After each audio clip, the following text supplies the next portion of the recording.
Class 12 की physics start करने से पहले हम एक बार क्लास 12 के अंदर जो हमको पढ़ना है उसका अपन ब्रीफ आइडिया ज़रूर लेंगे। क्लास 12 की जो फिजिक्स रहने वाली है वो क्लास 11th की फिजिक्स से काफ़ी हटके होगी।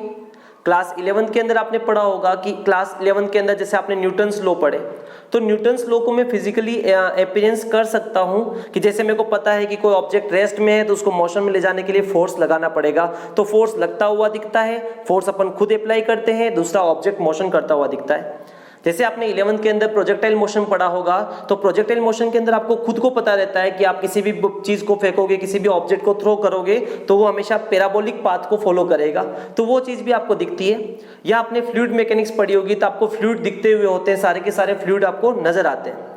लेकिन क्लास 12 के अंदर ऐसा नहीं होगा। क्लास 12 के अंदर आप जितने भी चैप्टर पढ़ोगे, जितने भी टॉपिक पढ़ोगे, वो टॉपिक आपको दिखते हुए नहीं होंगे। आपको सिर्फ क्या करना पड़ेगा, आपकी इमेजिनरी पावर को यूज करना पड़ेगा। आपको चार्ज कभी नहीं दिखेगा, आपको करंट कभी नहीं दिखेगा, बात समझ आ रही क्या? या आपको लाइट दिखेगी, लेकिन लाइट की जो रे ऑप्टिक्स और वेव ऑप्टिक्स होती है अपने पास में, जिसमें पार्टिकल को अपन कभी कभी लाइट की पार्टिकल प्रॉपर्टी को अपन फॉलो करेंगे, तो अपन ये पार्टिकल लाइट के कभी दिखेंगे नहीं आपको। तो हर चैप्टर के अंदर जो होगा वो आपको क्या करना पड़ेगा कि आपको हाइपोथेटिकल पावर या इमेजिनरी पावर का यूज करना पड़ेगा। जैसे अपने पास इस साल 12 के जो 11 चैप्टर्स हैं वो कहीं कहीं रिलेट करते हैं, किसके साथ में है? चार्ज के साथ में। तो चार्ज कभी भी आपको दिखता हुआ नहीं होता है कि चार्ज आपको दिख जाए, ऐसा कभी प्रैक्टिकली पॉसिबल नहीं है। तो अपन को पढ़ना है इस बार जो पूरी की पूरी लगभग 70% के आसपास फिजिक्स है वो कहीं कहीं आपकी बिलोंग करेगी चार्ज के साथ में।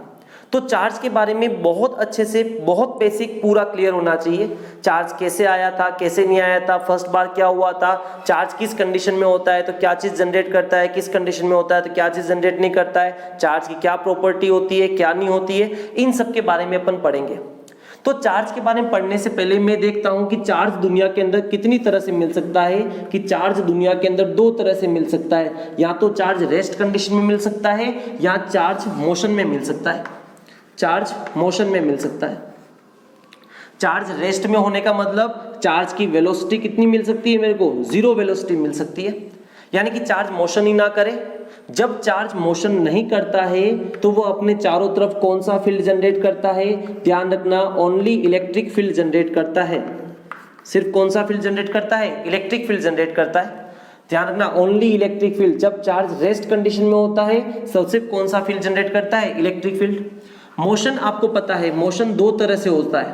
एक तो होता है यूनिफॉर्म वेलोसिटी के साथ में मोशन, एक तो होता है अपने पास में यूनिफॉर्म वेलोसिटी के साथ में मोशन हो, यूनिफॉर्म वेलोसिटी के साथ में मोशन हो, और दूसरा अपने पास में मोशन हो सकता है नॉन यूनिफॉर्म वेलोसिटी के साथ में, नॉन यूनिफॉर्म वेलोसिटी के साथ में मोशन हो। ठीक है, नॉन यूनिफॉर्म वेलोसिटी को मैं कह सकता हूं कि v equals to constant, velocity आपकी कांस्टेंट हो जाए। नॉन यूनिफॉर्म वेलोसिटी कह सकता हूं velocity is not equals to constant. ये मोशन को अपन कह सकते हैं v is not equals to 0। ठीक है ना। यूनिफॉर्म वेलोसिटी के साथ में जब मोशन होता है, यानी कि जब आपकी v कांस्टेंट होती है, यानी कि चार्ज अगर 10 मीटर पर सेकंड की स्पीड से मोशन कर रहा है तो हमेशा 10 मीटर पर सेकंड की स्पीड से ही मोशन करे। इसको अपन बोलते हैं वेलोसिटी कांस्टेंट। और जब आपकी वेलोसिटी कांस्टेंट रहती है तो एक्सीलरेशन कितना होता है? 0। यानी कि इस तरह का जो मोशन होता है इसको मैं एक नाम और दे सकता हूं, 0 एक्सीलरेटरी मोशन। 0 एक्सीलरेटरी मोशन, इसको अपन यूं भी बोल सकते हैं, 0 एक्सीलरेटरी मोशन। कोई एक्सीलरेशन नहीं है, क्यों? एक्सीलरेशन इक्वल्स टू होता है rate of change in velocity. Rate को फिजिक्स में अपॉन टाइम पढ़ते हैं, ऑफ चेंज इन वेलोसिटी, यानी कि ऊपर क्या आएगा? चेंज इन वेलोसिटी आएगा, चेंज इन वेलोसिटी आएगा। जब आपकी वेलोसिटी यूनिफॉर्म है तो चेंज इन वेलोसिटी कितना होगा? 0। और चेंज इन वेलोसिटी 0 होगा तो एक्सीलरेशन कितना हो जाएगा? 0। और जब आपकी नॉन यूनिफॉर्म वेलोसिटी है, यानी कि चार्ज कभी तो 10 की स्पीड से मोशन करे, कभी 8 की स्पीड से, और अपनी डायरेक्शन को बार बार चेंज करता रहे, उस कंडीशन में क्या कहलाएगा? आपका नॉन यूनिफॉर्म वेलोसिटी से मोशन कहलाएगा। इसको अपन बोल सकते हैं एक्सीलरेटरी मोशन, एक्सीलरेटरी मोशन बोल सकते हैं, एक्सीलरेटरी मोशन। जब चार्ज यूनिफॉर्म वेलोसिटी से मोशन करता है उस कंडीशन में वो चारों तरफ सिर्फ और सिर्फ कौन सा फील्ड जनरेट करता है? Only electric field and magnetic field generate करता है। सिर्फ कौन सा? Magnetic field, electric field and magnetic field, दोनों फील्ड जनरेट करता है, electric field as well as magnetic field. जब चार्ज आपका एसिलरेटरी मोशन करता है उस कंडीशन में चार्ज आपका इलेक्ट्रिक फील्ड B जनरेट करता है, मैग्नेटिक फील्ड B जनरेट करता है, और इलेक्ट्रिक फील्ड और मैग्नेटिक फील्ड के साथ साथ में वो अपने अंदर से स्पार्क इमिट करता रहता है, अपने अंदर से लाइट इमिट करता रहता है, अपने अंदर से वेव निकालता है। उन वेव्स को अपन बोलते हैं इलेक्ट्रोमैग्नेटिक वेव्स बोलते हैं। क्या बोलते हैं? इलेक्ट्रोमैग्नेटिक। तो इसके ऊपर रेंडमली बार बार क्वेश्चन पूछे जाते हैं, ठीक है। When charge is in static condition और rest condition charge develops. Charge क्या डेवलप करता है? Only electric field. When charge is in motion and motion is uniform velocity, uniform motion, इस कंडीशन यहाँ जीरो एसिलेटरी मोशन, इस condition में charge electric field as well as magnetic field develop करता है। और चार्ज जब एसिलेटरी मोशन करता है तो इलेक्ट्रिक फील्ड, मैग्नेटिक फील्ड और साथ साथ में अपने अंदर से इलेक्ट्रोमैग्नेटिक वेव्स इमिट करता है। तो ये चीज हमेशा अपने दिमाग में क्लियर रखेंगे, ठीक है ना। इसके बाद अपन देखते हैं कि चार्ज होता क्या है, क्या नहीं होता है। तो चार्ज की इस टेबल को देखने के बाद इलेक्ट्रिक फील्ड क्या होता है, मैग्नेटिक फील्ड क्या होता है, इसके बारे में बहुत अच्छे से आपको डिस्कस करना है। सारे के सारे चैप्टर इन्हीं से रिलेटेड पढ़ने हैं अपन को। 6 चैप्टर जो आएंगे, 6 चैप्टर जो आएंगे उसमें कहीं कहीं इलेक्ट्रिक फील्ड और अपना करंट से रिलेटेड होगा पूरा का पूरा, और बाकी जो 7, 8, 9 चैप्टर होंगे वो कहीं कहीं आपने इस मैग्नेटिक फील्ड से रिलेटेड होंगे।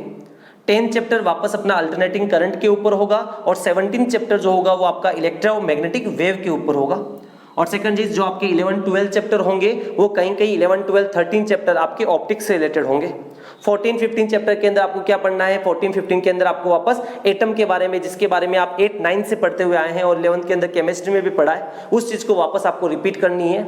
और 16 के अंदर आपको सबसे इंपॉर्टेंट टॉपिक पढ़ना है सेमीकंडक्टर्स के बारे में, क्योंकि सेमीकंडक्टर आज की डेली लाइफ की सबसे बड़ी नीड जो है वो सेमीकंडक्टर ही है। विदाउट सेमीकंडक्टर कोई भी इलेक्ट्रॉनिक अपीयरेंस आपके बनते नहीं है। इलेक्ट्रॉनिक गैजेट्स जितने भी होते हैं वो उनका जो सर्किट होता है वो सेमीकंडक्टर से ही बनता है। तो सेमीकंडक्टर को भी अपन बहुत अच्छे से, बहुत डिटेल में पढ़ेंगे, ठीक है ना। तो यहाँ पे अपन को ध्यान रखना है, तो बेसिकली चार्ज के बारे में पढ़ना है। तो चार्ज की हर एक चीज, चार्ज कैसे डिस्कवर हुआ था, कैसे नहीं हुआ था, चार्ज की क्या डेफिनेशन है। तो डेफिनेशन तो मैं यहीं से बोल सकता हूं। चार्ज की डेफिनेशन क्या बनेगी? तो charge is the property of any substance, कि चार्ज किसी भी सब्सटेंस की वो प्रॉपर्टी होती है बाय विच इट जनरेट्स और develops electric field and magnetic field.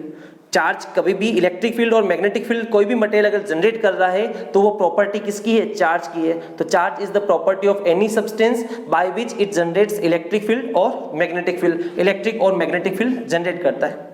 तो ये तो हुआ चार्ज के बारे में बेसिक कुछ नॉलेज। लेकिन अपन को अब पढ़ना पड़ेगा कि जो अपना फर्स्ट चैप्टर है वो फर्स्ट चैप्टर अपन स्टार्ट करते हैं। तो फर्स्ट चैप्टर जो रहेगा वो अपना किसके ऊपर रहेगा? इलेक्ट्रिक फील्ड के ऊपर रहेगा। किसके ऊपर रहेगा? इलेक्ट्रिक फील्ड के ऊपर रहेगा। सेकंड चीज, जो स्टार्टिंग के अपन 4 चैप्टर पढ़ने वाले हैं, स्टार्टिंग के 4 चैप्टर, इनके अंदर अपना चार्ज हमेशा रेस्ट के अंदर रहेगा। यानी कि जो स्टार्टिंग के 4 चैप्टर है, फर्स्ट चैप्टर आपका इलेक्ट्रिक फील्ड हो गया, सेकंड चैप्टर आपका गाउसियन लॉ इन एप्लीकेशन हो गया, थर्ड इलेक्ट्रिक पोटेंशियल हो गया, फोर्थ आपका कैपेसिटर से रिलेटेड चैप्टर हो गया। इन चारों चैप्टर के अंदर आपका चार्ज हमेशा किस कंडीशन में रहेगा? रेस्ट कंडीशन में रहेगा। और जब चार्ज आपका रेस्ट कंडीशन में होता है और आप फिजिक्स की जिस ब्रांच में इस चीज का स्टडी करते हो उसको आप बोलते हो इलेक्ट्रोस्टैटिक्स। क्या बोलते हैं? इलेक्ट्रोस्टैटिक्स बोलते हैं। इलेक्ट्रो वर्ड जो होगा वो कहीं कहीं चार्ज को डिनोट करेगा। किसको डिनोट करेगा? चार्ज को। स्टैटिक का मतलब आप अच्छे से समझते हो, स्टैटिक मतलब रेस्ट के अंदर। तो इलेक्ट्रोस्टैटिक क्या होता है? कभी कोई पूछ ले आपसे, कोई जानकारी ले ले, तो क्या बोलोगे? Electrostatic is the branch of physics, physics की ब्रांच है, इन विच वी स्टडी और deal about the rest charge, जिसके अंदर हम स्टडी किसके बारे में करते हैं? रेस्ट चार्ज के बारे में करते हैं। तो अपने को दिमाग में क्लियर रखना है कि अपन को अब क्या पढ़ना शुरू करना है? इलेक्ट्रोस्टैटिक्स पढ़ना शुरू करना है। किसी भी बोर्ड से रिलेटेड आप हो, आपके ये चैप्टर हमेशा आएगा 12th के अंदर। आइदर आप बिलोंग करते हो आईसीएसई से, आरबीएसई से, या बिहार की बोर्ड से, या फिर आप सीबीएसई से, सबके अंदर आपका क्या आएगा? इलेक्ट्रोस्टैटिक चैप्टर आपका हमेशा आएगा। तो फर्स्ट चैप्टर अपन स्टार्ट करेंगे किसके बारे में? इलेक्ट्रिक फील्ड के बारे में। और चैप्टर को स्टार्ट करने से पहले अपन इसकी डिस्कवरी पढ़ेंगे कि चार्ज कैसे सबसे पहले किसको पता चला था। वैसे चार्ज के बारे में अपन को पता नहीं था, लेकिन अपन डेली लाइफ के अंदर जब छोटी क्लासेस में थे तो अपन चार्ज से रिलेटेड कुछ न कुछ बातें जरूर किया करते थे। जैसे अपन स्केल को बालों के ऊपर रब करके अपन छोटे छोटे जो पार्टिकल्स होते हैं उन पार्टिकल्स को अपन किसके ऊपर चिपकाते थे कि अपने जो पार्टिकल्स जो थे वो स्केल क्या करता, अपनी तरफ अट्रैक्ट कर लेता था। तो उस कंडीशन में जो ये अट्रैक्शन हो रहा था, ये जो स्केल था वो जो अट्रैक्ट कर रहा था वो उस स्केल की कौन सी प्रॉपर्टी से कर रहा था? क्योंकि उसके ऊपर चार्ज डेवलप हो चुका था। ठीक है, अभी भी कहा है कि भाई कोई भी इलेक्ट्रिक फील्ड जनरेट कर रहा था वो अपनी तरफ अट्रैक्ट कर रहा है, तो उस कंडीशन में क्या हुआ था, उस स्केल के ऊपर चार्ज डेवलप हो गया था। लेकिन उस कंडीशन में अपन ने पढ़ा नहीं था, तो अपन क्या करते थे, रैंडमली खाली वो एक्सपेरिमेंट करते रहते थे। ठीक है ना, तो अपन अब स्टार्ट करेंगे नेक्स्ट क्लास से first chapter electric field. Thank you.